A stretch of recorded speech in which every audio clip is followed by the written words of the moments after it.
Okay. 1, 2, 3, 4. What? Oh.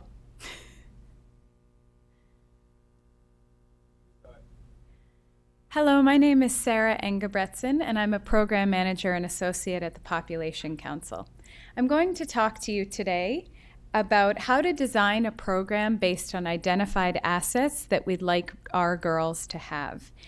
And in talking about this today, I'm going to speak of an example of a program in Burkina Faso. This is a pilot program called Filles Éveillées, or Girls Awakened, that is for migrant adolescent girls in domestic service in urban Burkina Faso. And if you stay with me through this presentation, it will be followed by a short video. I will just spend a minute here talking about the context so you understand the population that we're working with. Burkina has the 11th youngest population in the world. This young population means huge potential to yield a demographic dividend. But limited school and economic opportunities in rural areas, coupled with the pressure to marry, drive many girls to migrate internally to urban areas. When we look at the demographic and health survey data, we see that 1 in 4 10 to 17-year-old girls in Ouagadougou is not in school and not living with either parent. Now, not all of these girls are migrants, but we know that a high proportion of them are, and that they are very socially isolated. Adolescent girls in urban areas tend to work in domestic service. When we started our pilot program, we wanted to know that the population we were interested in was sizable enough to merit our attention. So we calculated the number of girls who are 10 to 14 years old in the surrounding countries who were not in school and not living with either parent, and we multiplied that times the percent of girls who are not in school and not living with either parent to arrive at the total number of girls 10 to 14 years old who are not in school and not living with either parent. We did this and saw that over 500,000 girls were like our target beneficiaries, and that there would be great potential to take this approach to scale. I encourage you to do simple back-of-the-envelope calculations like this one to see how big your program could potentially be and how many girls it could reach if it were found to be successful. So the steps that I will walk you through today in designing an asset building program are learning about your target population through formative research. The next step is conducting the asset exercise with your partners. The third is identifying and describing your population with baseline research, shaping the approach, program design, and preparing program content. The first step is learning about the target population through formative research. And just as a reminder, in this example of the program I'm describing to you, our target population is migrant adolescent girls in domestic service. In 2010, the Population Council conducted formative research in 2 cities.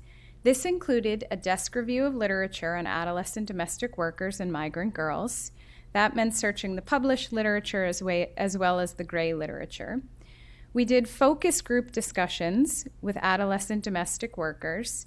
And here I think it's worth saying that because this was the population we were interested in, we started by talking to them rather than just talking to everyone around them who makes decisions in their lives. We also did IDIs, or in-depth interviews, with employers, or logeurs, the landlords that take care of these domestic workers, and NGOs who are intervening with our population of interest. Our findings were quite interesting. Girls in rural areas migrate away from a lack of opportunities. Here is a quotation from an in-depth interview with an NGO. The respondent said, "Sometimes when we visit the girls' villages, we understand why the girls leave. There is nothing in the villages."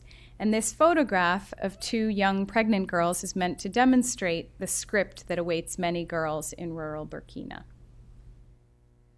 We also learned that domestic workers work very long and arduous days, some of them starting as early as 5 o'clock in the morning, and are left with little time for schooling, building social networks, and developing critical skills needed for adulthood. And we also learned that employers and logeurs did not feel equipped to discuss sexual and reproductive health with girls, but told us this is critical for our girls to know, and we sincerely hope that your program can take that on.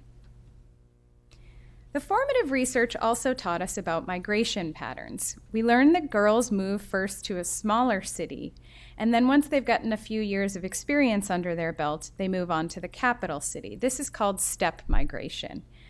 We also learned that the migration was seasonal, and that each year girls tended to return home during the rainy season to work and help out the family with agricultural tasks. Therefore, they were only in the city for about 8 months of the year during the dry season. As part of the formative research, we looked at the landscape of existing programs to see where there were already efforts underway. And we learned that the majority of programs intervene after something has gone wrong. There are a lot of protection programs out there, but very few programs that build girls' protective assets. A lot of programs were likewise providing professional training in domestic work, teaching girls how to cook, how to clean, how to do babysitting. Likewise, there were programs that taught girls about their rights, such as knowing employer codes of conduct. But many of these programs were input-based rather than girl-centered. And by that, I mean that they were counting things like the number of radio announcements that were made rather than measuring change at the level of the girl. And finally, the majority of programs we found did not have logical age segments. While they might have had a target age range, such as 10 to 24, these age ranges were far too vast to notice the cognitive differences between girls in different stages within that age segment. The next part that I'm going to move on to is conducting the asset exercise with partners. And I will assume you know a bit about the asset exercise, and if you do not, I encourage you to read the Girl-Centered Program Design Toolkit, which gives a very clear explanation of how to conduct this exercise.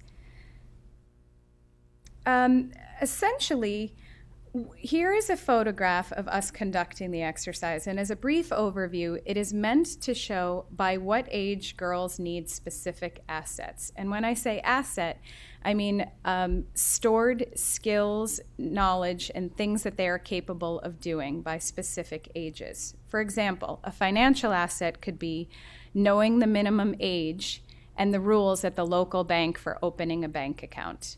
Likewise, there are health assets, social, economic assets, and you can read more in the Girl-Centered Program Design Toolkit. So it's important to conduct this exercise with your implementing partners or anybody who's working on the project with you, because it's really important that you have a shared vision of where you'd like your girls to be at the end of the program and a shared understanding of what they're coming to the program with. This program provides sort of values clarification and gives you a sense of where you need to be at program completion. So the asset exercise findings when we did this in Burkina, and we'll move here from the facts to the planning. So ahead of time, we knew that many migrant girls begin domestic work in households very early on. And when we did the asset exercise, we learned that actually many of them are beginning as early as 11. We also knew that girls were returning to their villages each year during the rainy season to help out. We knew that some of them, when they were home, would get married and wouldn't come back to the city. So given all of that, we decided that our program would emphasize many different things, including sexual and reproductive health, for all program participants as early as age 11, because we weren't going to see all of the same girls during the next dry season. We were going to lose a lot of them to early marriage, and we had to make sure that they were prepared. We also knew that migrant adolescent domestic workers were economically active beings. They were all engaged in domestic work, therefore they were theoretically earning money and being paid for their work, again as early as age 11. We also knew that many of them were working with the purpose of saving their money for trousseau or buying what they needed to prepare for marriage. Knowing all of this, we decided that they needed to develop short and long-term financial savings goals. And we also knew that they needed to become familiar with formal and informal savings mechanisms if they were going to be looking ahead. The next step that I will talk about is identifying and describing your population with baseline research.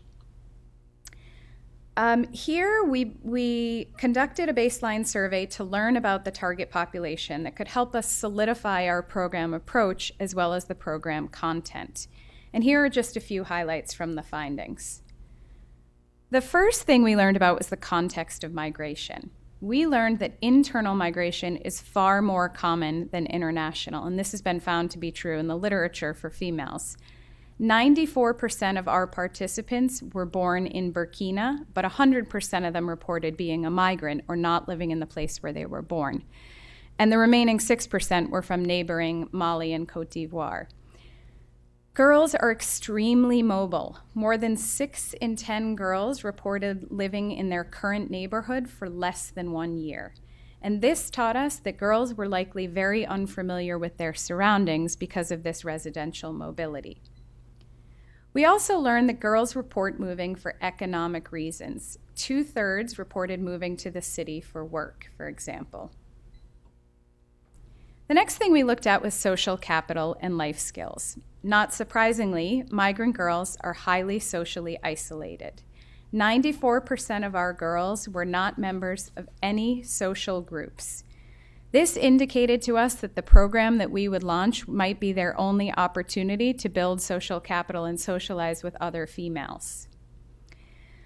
We also learned that girls had a poor sense of self. They were given a ladder with different rungs and asked to report where on the ladder they felt on that particular day. And almost half reported having very low perceived power or being on the bottom rung. So we knew that self-esteem was a particular problem for the girls in our program. Likewise, we learned that girls had difficulty interacting with others. The majority reported feeling weak and timid in the presence of others, something that can certainly put them in a vulnerable position when living in somebody else's household. The next thing we learned about in our baseline research was the health and sexual and reproductive health of our girls. Migrant girls were entirely unaware of the steps that they could take to improve their health. Only 1 in 10, for example, knew that a girl could perform a breast self-exam, and that was indicative of them not knowing that they could manage their own health and be in charge of their own health. Migrant girls likewise lacked critical SRH knowledge. Only 1% knew when during the menstrual cycle a girl could get pregnant, and more than 1 in 4 thought that marriage protects against HIV, which is a particularly chilling fact in a country with such high rates of early marriage. The next thing the baseline survey looked at was financial capabilities. And here we were actually quite surprised because 58% of the girls in Burkina have not been to school, so we assumed that they would have very low levels of financial literacy, but 90% of them responded correctly to an addition question. And we attribute this to the fact that they are economically active beings. They are going to the market to purchase things for their households, and they're constantly using money so that they actually already have had some experience with numeracy. We also learned that girls are saving. 82% reported saving their money, and 62% of whom said that they did so regularly. 2/3 of girls reported having a long-term savings goal, but surprisingly less than 50% reported having a short-term saving goal.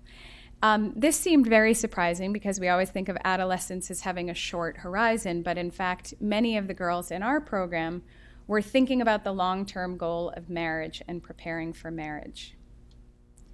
We also looked at girls' access to services and learned that migrant girls lacked knowledge about the services available to them. And I'll just remind you that more than 6 out of 10 had lived in their current neighborhood for less than a year, so this is not entirely surprising.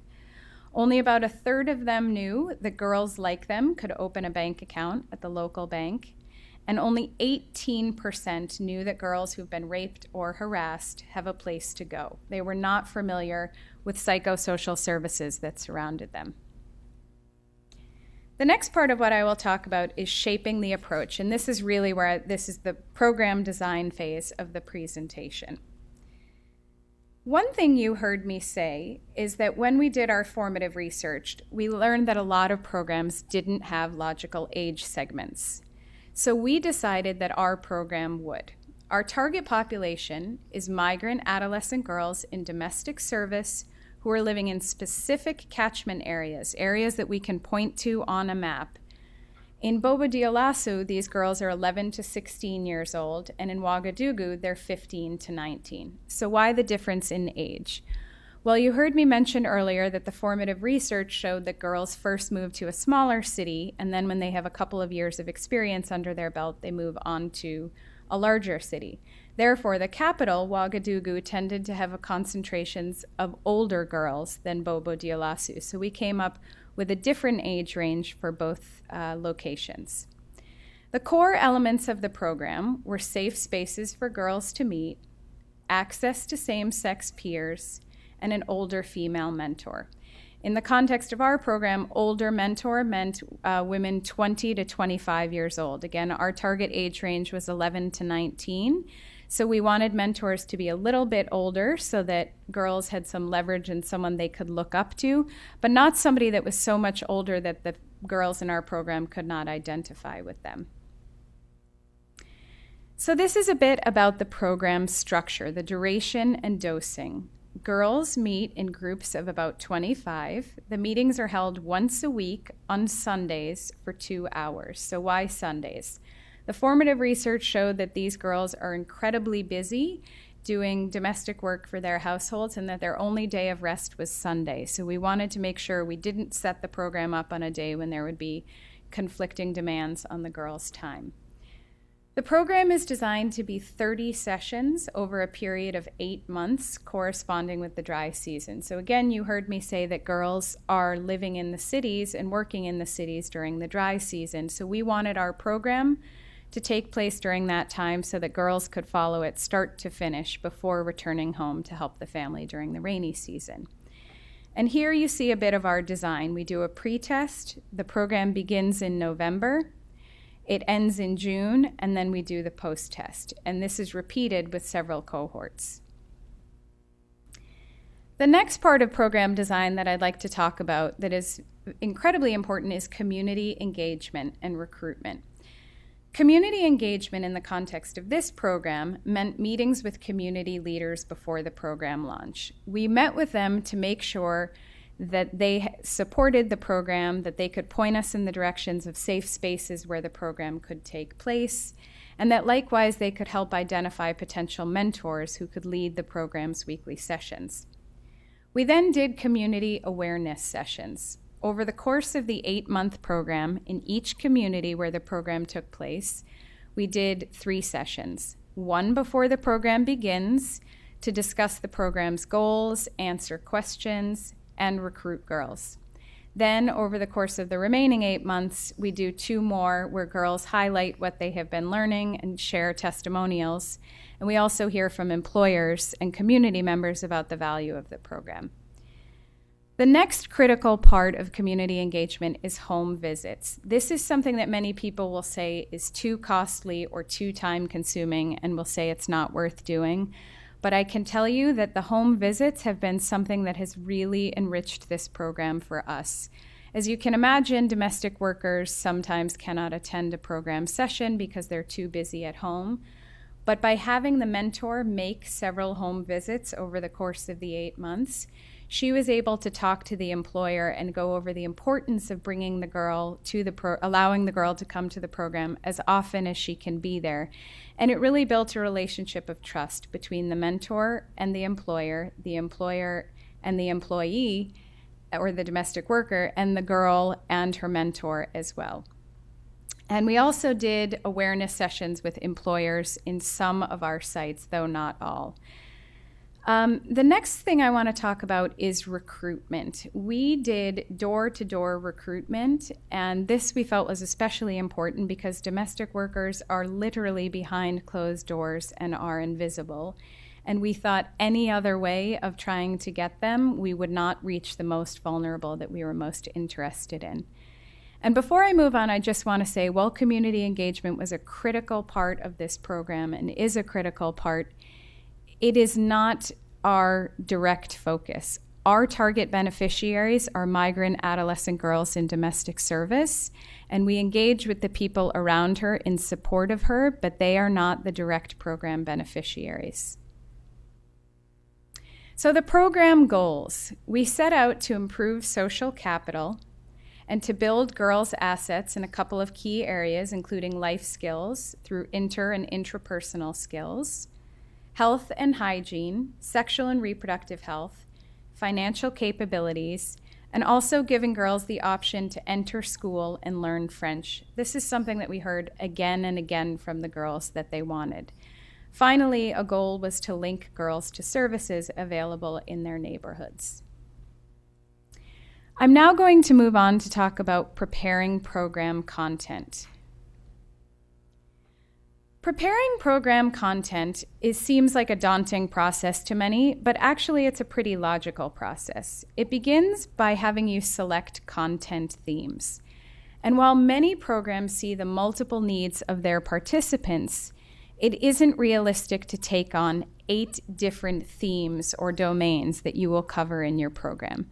Think about what your girls need most and what you're most uniquely qualified to give them, and then drill it down to a few specific themes. For example, sexual and reproductive health and financial capabilities factored among 4 domains that our program selected. The next thing that you want to do is think about why this theme is important for your population. Why is this something that they need, or why is it something that they don't have yet? And then you want to think about where they have background knowledge. You heard me say that our girls had higher than expected numeracy skills, so we knew that the financial capabilities portion of the program didn't have to dedicate too much time to numeracy because girls were generally already doing pretty well in that area. The next thing you want to do is to research what program content exists already. And in many cases, there's a lot out there and you do not need to reinvent the wheel. Towards the end, I'll share some suggested reading, and it will give you a sense of a few areas where you can turn. If you are inventing program content from the start, the process that you want to follow is this. Draft possible topics that could go under that theme. So do some simple brainstorming.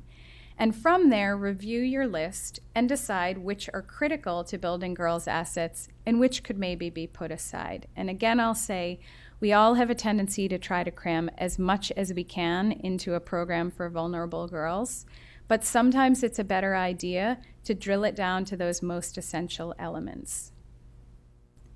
So developing content. Here I'll take the example of sexual and reproductive health and how we came up with a list of topics that might pertain to that theme. One thing was adolescence and menstruation. One was menstruation and the link to reproduction. We also thought about pregnancy and contraception, STIs and HIV testing and stigma, gender and power dynamics, sexual and gender-based violence. And then we grappled with the question of, do we need to go over FGM and abortion? We ended up deciding to include both of these because they seem particularly relevant to our population. But one thing that we took out and decided our population didn't need was a couple of sessions on breastfeeding. And while this is an important thing for young females to learn, we knew that we had a finite amount of time with these girls and we couldn't cover everything. So that's an example of one thing that we decided to omit. Here is a list of the content we developed for financial capabilities.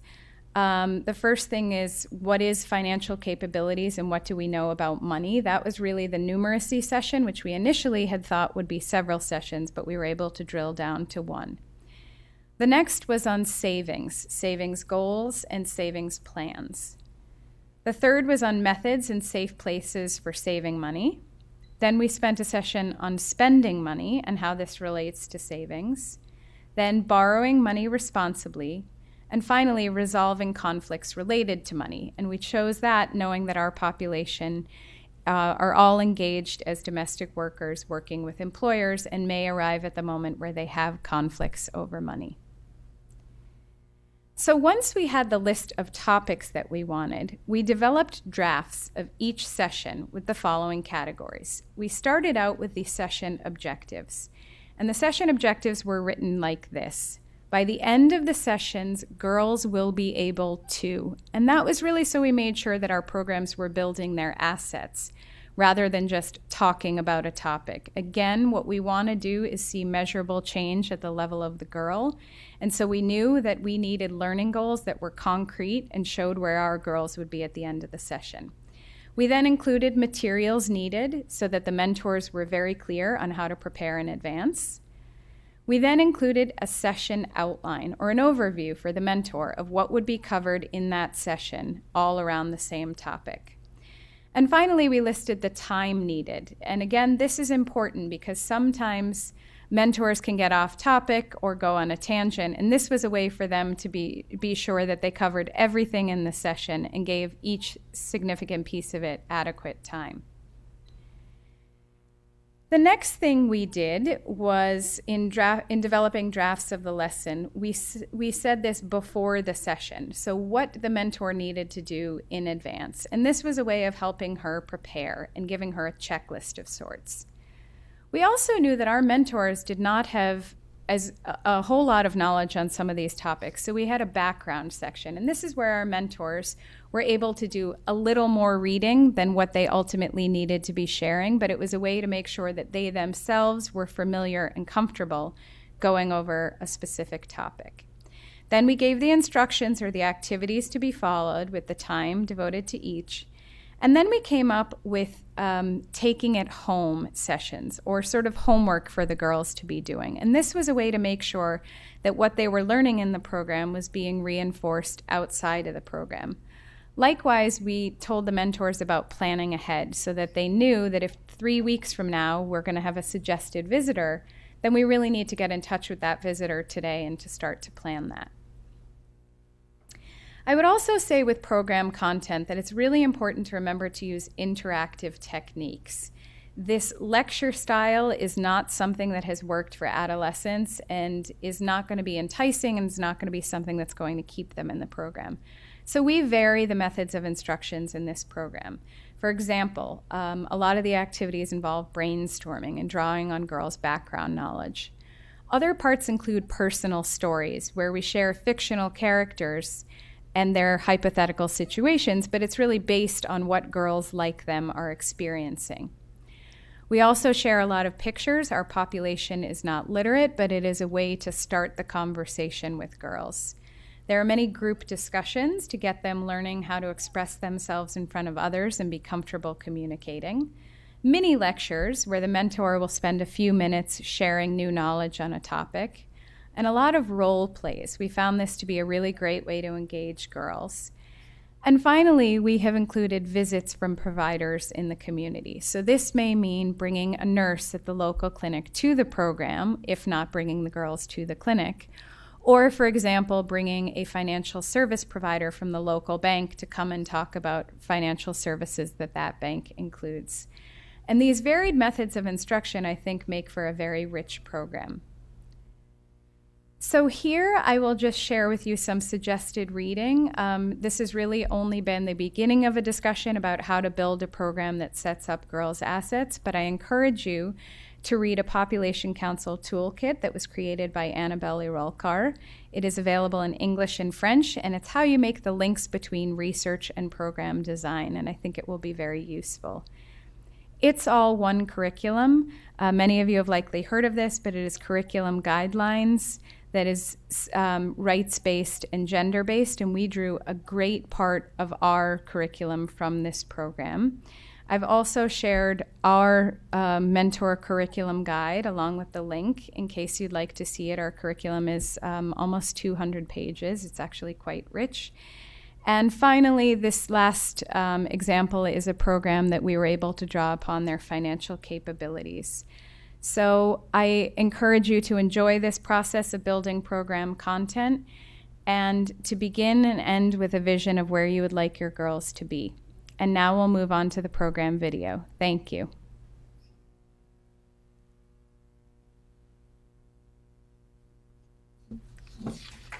Okay.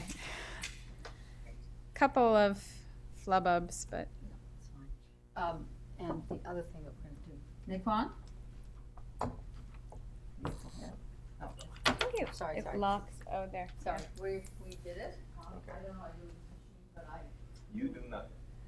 okay, thank you very much. No problem. And then I think just stamp it out, but with, like one example, eventually what we'll do is on the DVD, Mhm. put the I'm listening, I'm just stopping. video, that's all. So, and Sarah, what I'd say